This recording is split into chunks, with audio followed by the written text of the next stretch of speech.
Hello and welcome back to my channel. I am just getting over being sick and I feel a little bit terrible, but nothing could stop me from making this video where I share with you the latest antiques that I bought at antique stores because I'm really excited about them. And after, I also want to share all of the books that I've read in like the last 2 months because I love talking about books. So I hope you enjoy and let's get started. How beautiful is this? This gorgeous bell jar. It caught my attention immediately and I couldn't take my eyes off it. It's really good quality. This base is very heavy. It's so beautiful. And now the question is what to put in it. What would look good in here? In my head, I'm like a small bird, like taxidermy bird might look interesting. Dead flowers. I had to bring this on an airplane. You should have seen me. I stuffed it with socks, wrapped it in a hoodie, put it in a box, put it in a tote bag, and just held the tote bag like this the whole time, and it made it. Not a scratch, not a nick on it. I love you. Let me know what you think. Next, we have something that I've wanted for the longest time and for absolutely no reason because I do not have a fireplace, but I've always wanted a bellows. And I found this one. We used it on a campfire just to test it out. Works beautifully. Look at the design on it. I don't really have any information on its provenance. It may not even be that old. I don't know anything about it. It could be relatively new, but it looks old. And so it satisfies what I wanted. I'm just like displaying it now. I just have it by the TV. So I could look at it and be like, oh my God, I own a bellows. Now we're gonna get into the smaller things that I've bought. This is one of those change color in the sun kind of t-shirts. It has like a skeleton on it, and now it is protecting my antiques. Here we go. So this I got at an estate sale. It's costume jewelry. It's not real, but I thought it was very beautiful. These 3 girls. It's not a real cameo. I don't know what it's made of. Maybe plastic? I can't tell. Also at the same estate sale, I got this pin, this brooch, another cameo. Every time I see a cameo, I'm like, oh, it's so beautiful. And when they're costume jewelry like this, I can afford them. I got this ring at an antique store, not because I want to wear it. It looks black, but I guess in direct light it's blue. I don't know if you can see that at all. But I like the idea of wearing a cravat. Historically, it's a men's neck garment. But I think it would be kind of cool to wear as a woman. So I want to buy a cravat and then sort of tie it through here so that this sits like that, almost like a brooch or something. I have no idea if it'll look good. It's just like something that appeared in my head and I was like, well, let's see if it'll work. So there's that. Next, as I've said, I love cameos, and for a while I was in the market for a black cameo. I just thought it might be interesting. Most often it's the white one that you see, but in one antique store I did find this beautiful black. It's a pin. The only thing is that the nose is slightly, ever so slightly chipped, but it's still quite pretty. So after I had found this black cameo, at a different antique store, I found this. It was labeled Victorian mourning pin, mourning like grief, M-O-U-R-N-I-N-G. Here's the back, so this would slide into a pocket or something. Absolutely gorgeous. These are just mementos or things that you'd wear after the death of a loved one to show that you're grieving and remembering. I'll show these both at the same time.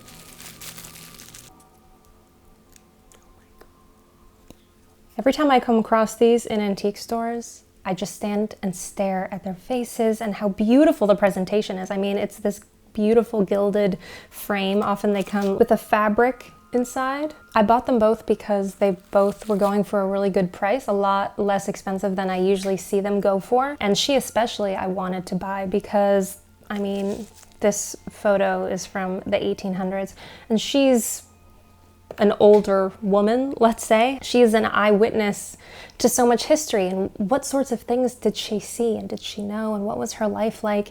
And these are the things that I think about when I look at old photos, and I'm absolutely in love with them.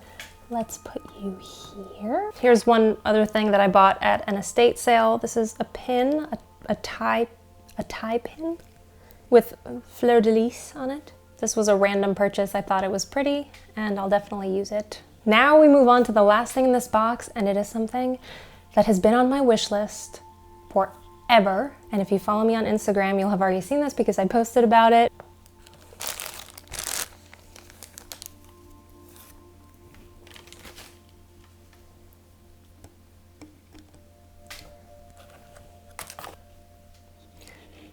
Do you know what this is? Here you see this, I don't know, a pendant, let's call it, with these beautiful plumes. And can you tell what the plumes are made of? It's made of human hair. This is a form of Victorian mourning jewelry. Mourning, again, M-O-U-R-N-I-N-G. This is something that they would make with the hair of a loved one who had recently passed as a remembrance, as a memento mori, as a memento of that person, but also of death. And it's this beautiful little bit of artwork with that person. When I saw this in the antique store, I just stood in front of it and I stared at it, and the shopkeeper kept on walking by being like, feel free to take pictures if you want, because I just wasn't moving, but I was just in awe of it. And then the actual person who owned the booth that I was looking at in this antique store happened to be there, and she offered me an excellent deal, and I was like, yeah, I'll buy this. So this is the hair of someone who was alive, living in the Victorian era. I will never know specifically whose hair it was, from what country or city or anything, more than the fact that they had brown, maybe auburn. Actually, there are different hues here, so I wonder if this is more than one person's hair. If you know anything about, you know, Victorian hair art, please let me know your thoughts on this piece. I can't believe that I own this. I'll just be sitting there and randomly be like, I own Victorian hair. And I'm going to love this piece. Someone at some point got rid of this, and I welcome it into my loving home. So there you have it. Here are my antiques. Now that I've shown you all these incredible antiques, I'm going to take you and show you all the books that I've read recently.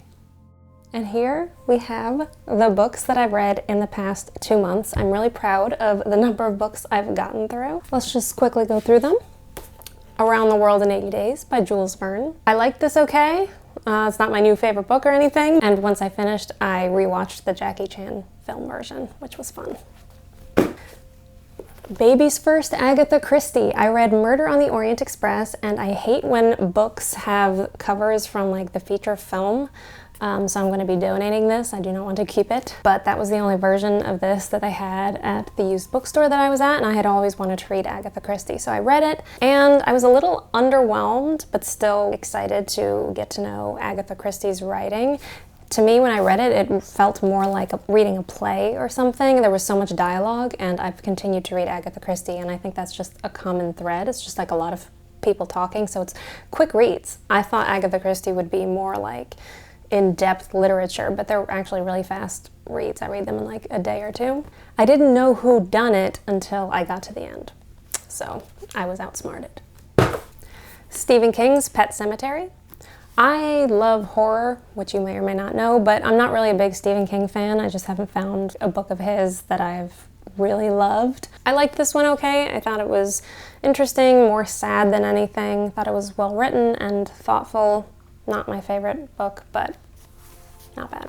The Men Who Stare at Goats, another motion picture book cover, which I don't like, but I have never seen the film, and I was intrigued by the premise of this. The idea of like psychic spies in the government. I thought it was a really interesting book and also extremely depressing. Yeah. Another Agatha Christie book, The Mysterious Affair at Styles. I didn't love this that much. I didn't find it that interesting. The Vampire Lestat. This was a long time coming. Interview with the Vampire I read in, I think, high school, and it has been one of my favorite books ever since. The characters are close to my heart. So I am already a fan, so going into this, it felt really exciting to get to learn more about Lestat. I didn't like it as much as I liked Interview with the Vampire. I think that there was maybe too much lore in this. It was a little bit slow at times. But then at the end, I feel like I've lived like hundreds of years, and so I'm not necessarily mad that there was so much lore and not as much action. But in general, it's a very cozy read. I just love the atmosphere that Anne Rice creates. Next, I'm going to reread Interview with a Vampire because it was so long ago that I read it for the first time, and then I'm going to move on to Queen of the Damned. I'm also like halfway through The Witching Hour, which is a different series of Anne Rice's. No spoilers. This is a children's book. I read it for fun. It doesn't really count. Biblio Vampiro. It's really just a picture book that tells you the different types of vampires that exist in the world. The Amityville Horror. It was not a great book. I'll just be honest about that. A lot of like chapters end with exclamation points. I personally didn't find it very compelling, but it's such an iconic story, obviously. I don't necessarily recommend this. The movie is much better and more interesting, but it's a classic, so. This also doesn't really count as a book because it's like made for children, maybe. The Scariest Stories You've Ever Heard. They were not the scariest stories I've ever heard, but it was still kind of cute. Another Agatha Christie. And Then There Were None. Apparently this is the world's best-selling mystery. I liked this a lot better than Murder on the Orient Express, and I liked it a lot better than The Mysterious Affair at Styles. So if you're going to read Agatha Christie, this would be one that I recommended. I've only read 3.5 so far. It was fun. Again, I did not guess whodunit. Next up, The Halloween Tree by Ray Bradbury. I had heard of this, and for obvious reasons, my love of Halloween, I wanted to read it. I thought it was okay. The writing was very dreamlike, and it was a little bit hard to follow for me, but I still appreciate it, and I really want to watch the cartoon feature film of it. A Hero of Our Time by Mikhail Lermontov. Герой нашего времени. I had heard of Lermontov and I thought it would be cool to read a classic. I really enjoyed it. I don't even know how to describe it. It's like a character study of this one guy. Another Jules Verne, Journey to the Center of the Earth. I really enjoyed this. It was a lot more scientific than I was expecting. There was like tons of geological science in it that went right above my head. But now I can say I read Journey to the Center of the Earth. That's 2 Jules Verne books. I'm like legit, okay? I read classics.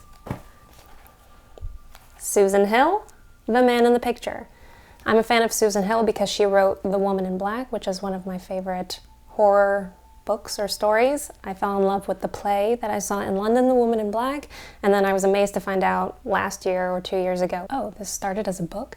So I read that, and so I've been trying to read as much Susan Hill as I can, which is like one other book and this one.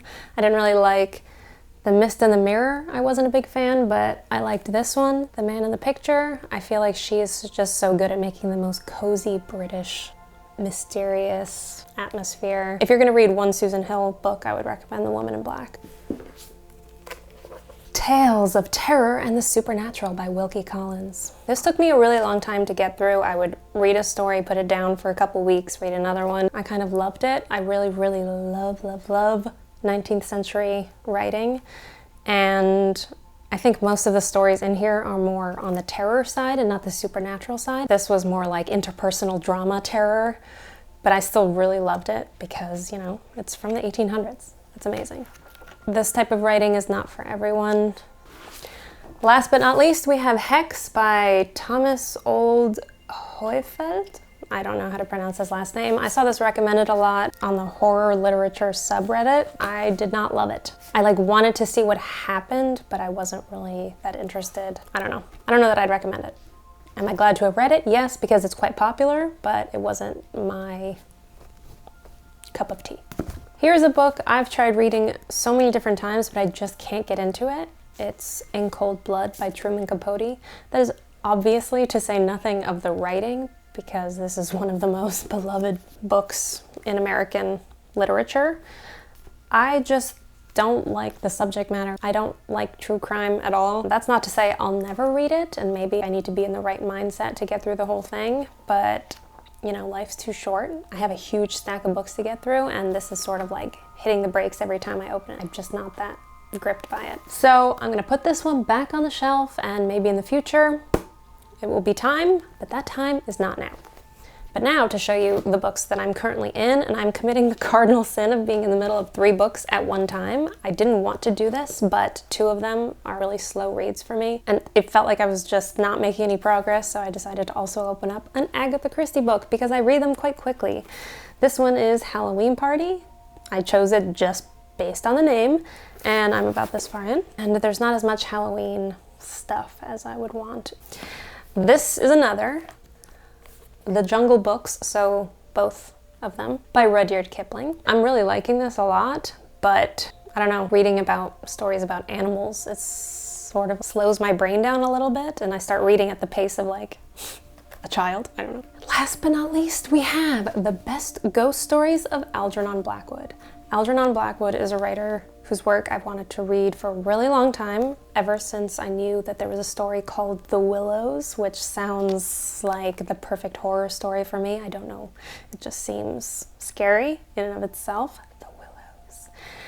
But weirdly, I'm not loving it. I read The Willows. It was really hard for me to focus, maybe because I'm not like a big nature person and it all took place in nature, and like I sound dumb right now. But I read a couple since and I just haven't loved them. I feel almost like the writing is a little bit repetitive, but I've stopped. The next story is called The Wendigo, so I have high hopes for that one. You know, maybe I just haven't gotten to the story that's gonna do it for me. That's gonna make me adore Algernon Blackwood. And that's it for 2 months worth of reading. Now, if you ask if that's normal for me, no, I do not read that much usually, but I just have been making a concerted effort because reading brings me so much joy. The only thing I want to do in life is go to antique stores, go to used bookstores, and go to coffee shops. Like, that's it. Those things make me so happy. And I just love sitting down with a book and good coffee and just going into an adventure. The way that I get through this many books, I wake up extra early to have at least an hour of reading time. That's when I feel most alive. And then on a lunch break, I'll read. And then after dinner, after watching stuff, TV shows or whatever, right before bed, I'll also read then. And that's how I've gotten through, I don't know, this is like 13 books in 2 months. I'd love to know what you guys are reading, if you have any book recommendations. I would say that the genres I love most are horror and classics. Thanks for sticking around if you've made it this far. Thanks for listening to me talk about all the books I've read and all the antiques that I've bought. I hope you've enjoyed this video. Please give it a thumbs up if you have. Hit subscribe if you haven't already. Follow me on Instagram, and yeah, I'll see you next time.